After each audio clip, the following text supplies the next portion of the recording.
اور اس کی لاش کو ایک ویرانے میں ڈال دیا۔ صبح کو قاتل کی تلاش شروع ہوئی، مگر جب کوئی سراغ نہ ملا تو کچھ لوگ حضرت موسیٰ علیہ السلام کی خدمت میں حاضر ہوئے اور قاتل کا پتہ پوچھا تو آپ نے فرمایا کہ تم لوگ ایک گائے ذبح کرو اور اس کی زبان یا دم کی ہڈی سے لاش کو مارو تو وہ زندہ ہو کر خود ہی اپنے قاتل کا نام بتا دے گا۔ یہ سن کر بنی اسرائیل نے گائے کے رنگ، اس کی عمر وغیرہ کے بارے میں بحث و کرید شروع کر دی، اور بالآخر جب وہ اچھی طرح سمجھ گئے کہ فلاں قسم کی گائے چاہیے تو ایسی گائے کی تلاش شروع کر دی، یہاں تک کہ جب یہ لوگ اس لڑکے کی گائے کے پاس پہنچے تو ہو بہو یہ ایسی ہی گائے تھی جس کی ان لوگوں کو ضرورت تھی۔ چنانچہ ان لوگوں نے گائے کو اس کے چمڑے میں بھر کر سونا اس کی قیمت دے کر خریدا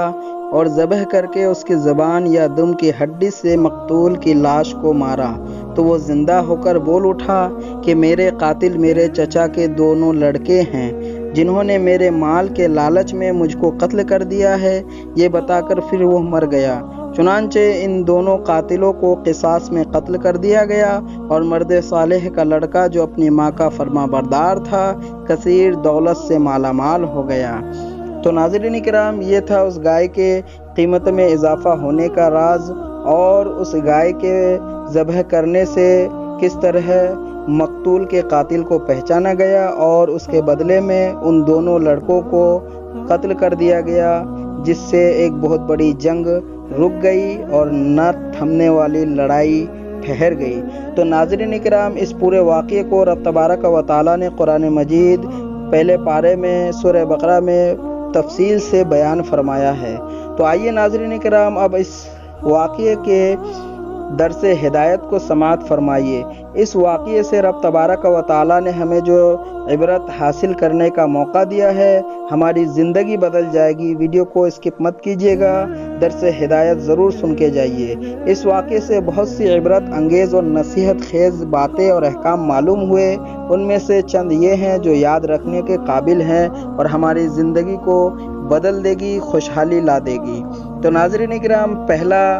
درس ہدایت اس واقعے سے ہمیں یہ ملتا ہے کہ خدا کے نیک بندوں کے چھوڑے ہوئے مال میں بڑی خیر و برکت ہوتی ہے۔ دیکھ لو کہ اس مرد صالح نے صرف ایک بچھیا چھوڑ کر وفات پائی تھی، مگر اللہ تعالیٰ نے اس میں اتنی برکت عطا فرمائی کہ ان کے وارثوں کو اس ایک بچھیا کے ذریعے بے شمار دولت مل جاتی ہے۔ دوسرا درس عبرت یہ ملتا ہے،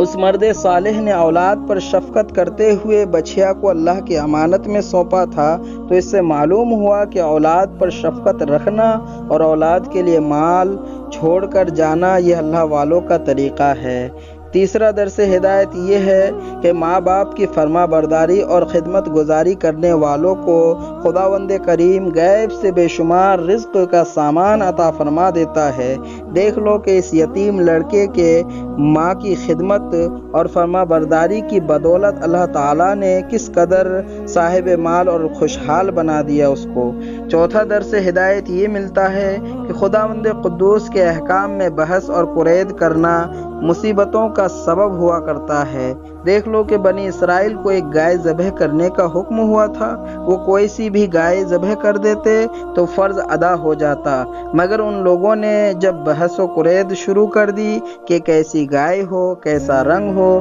اس گائے کی کتنی عمر ہو، تو مصیبت میں پڑ گئے کہ انہیں ایک ایسی گائے ذبح کرنی پڑی جو بالکل نایاب تھی، اسی لیے اس کی قیمت اتنی زیادہ ادا کرنی پڑی کہ دنیا میں کسی گائے کی اتنی قیمت نہ ہوئی، نہ آئندہ ہونے کی امید ہے۔ پانچواں درس ہدایت ہمیں یہ ملتا ہے کہ جو اپنا مال اللہ تعالیٰ کی امانت میں سونپ دے، اللہ تعالیٰ اس کی حفاظت فرماتا ہے اور اس میں بے حساب خیر و برکت عطا فرما دیتا ہے۔ چھٹا درس عبرت ہمیں یہ ملتا ہے، جو اپنے اہل و عیال کو اللہ کے سپرد فرما دے، اللہ تعالیٰ اس کے اہل و عیال کی ایسی پرورش فرماتا ہے کہ جس کو کوئی سوچ بھی نہیں سکتا۔ ساتواں درس ہدایت ہمیں اس سے یہ لینا چاہیے، جیسا کہ امیر المومنین حضرت علی رضی اللہ تعالیٰ عنہ نے بیان فرمایا ہے کہ جو پیلے رنگ کا جوتا پہنے گا وہ ہمیشہ خوش رہے گا اور اس کو غم بہت کم ہوگا، کیونکہ اللہ تعالیٰ نے پیلی گائے کے لیے یہ فرمایا